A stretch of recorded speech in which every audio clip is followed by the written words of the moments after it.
Our story today is Cooper's Rainy Day by Melvina Young. And our friend Cooper here, I think, is going to help us to tell the story. I'm ready for you to read me my story. Okay, sweetheart, I hope you're going to be a good listener. Cooper was a little bear who loved sunny days. Playing outside was his very favorite thing. What Cooper did not like was rainy days. Other little bears liked playing in the rain and splashing in puddles, but Cooper did not want to do that. I would rather wrestle a skunk. One drip-droppy day, Cooper tried counting raindrops. I would rather chew on sticks. Okay, Cooper, we heard you the first time. Let's be a good listener. One drip-droppy day, Cooper tried counting raindrops as they plinked and plopped against the window pane. But that was not nearly as fun as running, jumping, and climbing. Cooper was bored. There are lots of things to do, Cooper's mom said. What about playing clean out Cooper's messy closet? No, grumped Cooper. Or how about pick up all of Cooper's toys? No way, he said. Cooper did not want to do that. I'd rather eat a spider.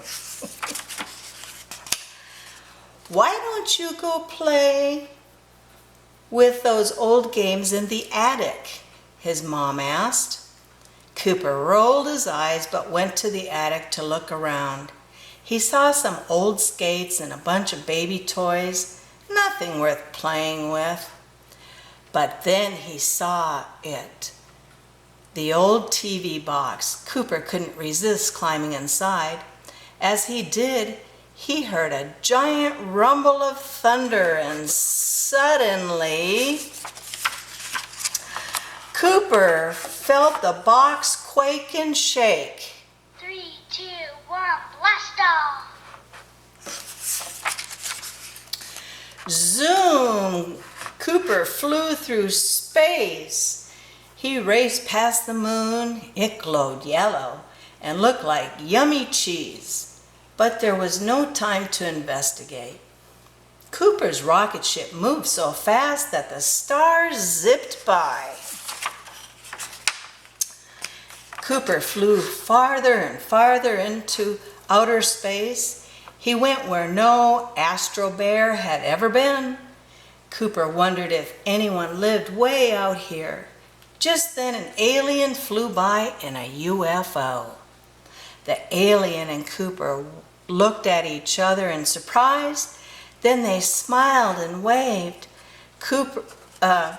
Traveling through the universe was a lot of fun, but Cooper had other places to be. I'm off to explore the world.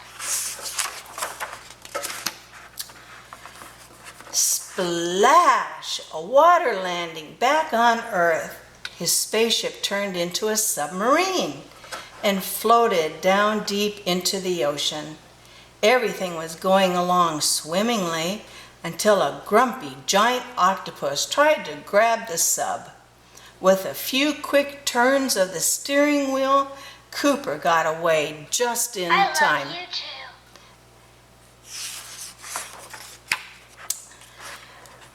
love you too. The water got bluer and bluer until it was almost black.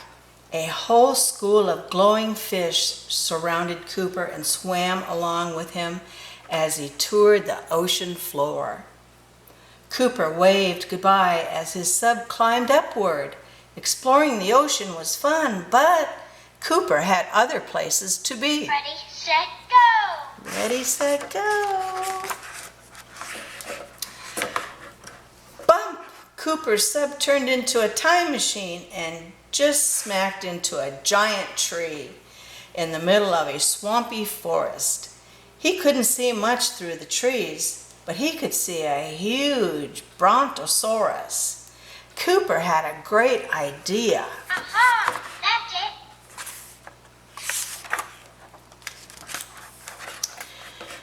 Cooper tapped the huge dinosaur's toes and waved.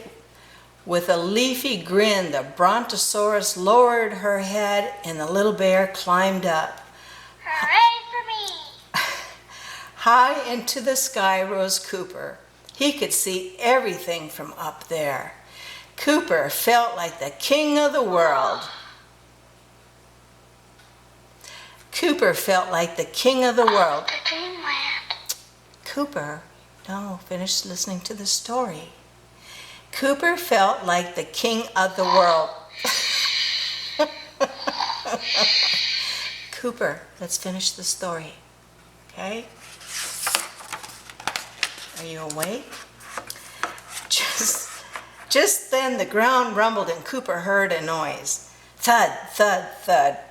What was that? Cooper slid down the dino's long neck as the noise got closer and closer.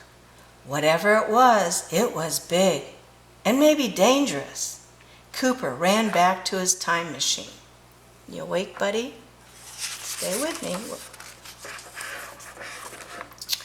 Thud, thud, thud. Cooper gulped. It must... I'm not even sleepy. Okay, I'm glad you're back awake. Let's be a good listener, okay? Cooper gulped. It must be a Tyrannosaurus Rex. Cooper sure hoped the T-Rex wasn't in the mood for a bear sandwich. Having lunch with a dinosaur? Cooper did not want to do that. I would rather wrestle a skunk. Thud, thud. Cooper, wait a minute. That wasn't a T-Rex. That was just Cooper's mom coming up the attic stairs. Whew! The rain has stopped and the sun is shining, she said. Don't you want to play outside? Cooper smiled from inside of the old TV box. That's okay, Mom, he said. Cooper had other places to be. Where should I go next?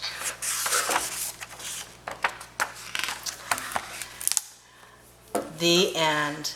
Thank you all for being a good listener. Cooper, would you like to say goodbye to our friends? Goodbye. And until next time, bye-bye.